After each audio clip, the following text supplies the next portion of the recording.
Sometimes when you give a little, you receive a lot. At the bat of an eye, the Berry softball team left hundreds of dollars worth of equipment to struggling people in the Dominican Republic this summer and never looked back. The team's international trip to the Dominican included everything from sightseeing to hosting a softball clinic for a local team. Head coach Corey Thierman says at the end of the day, giving back was the best part. I think most of us kind of came to the conclusion that that was our favorite part of the trip. We got to work with locals.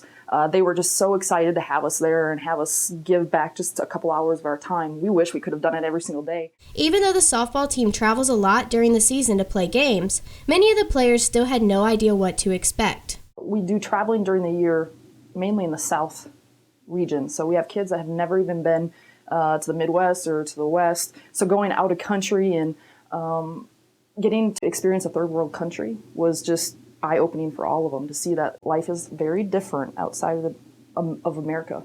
Senior pitcher Kristen Stoll says giving their time was nothing compared to the knowledge and experience they gained.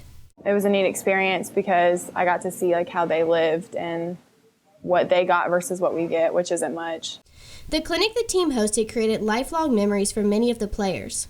The locals who attended the clinic were of all ages and skill levels, but above all, they were just excited to play ball. Junior pitcher Andrea Cole says one little girl not only took her knowledge, but captured her heart. I worked with the pitchers, specifically one little girl who was probably about 6, and she really was excited about pitching, and she really just stole my heart, I guess you would say. She was so adorable, and she really didn't know how to throw underhand at all. None of them really did. They had always seen the baseball players play, so they threw overhand. Senior second baseman Lacey Herring says she'll never forget the experience or the feeling she had at the end of the clinic.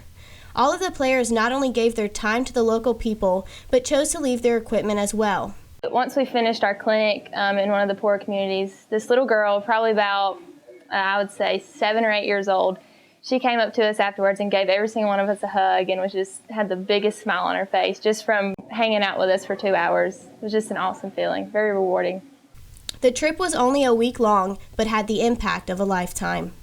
We left pretty much everything we brought. We left bats, balls, tees, cleats, socks, uniforms, bat bags. We left catcher gear. We left everything we brought. We took it, and the girls' eyes just lit up. One thing that I really took away was that a person's happiness shouldn't be determined by the amount of money that they have, because these people had so little, and yet they gave their everything to whatever they were doing. With Viking Fusion News, this is Kim Trees.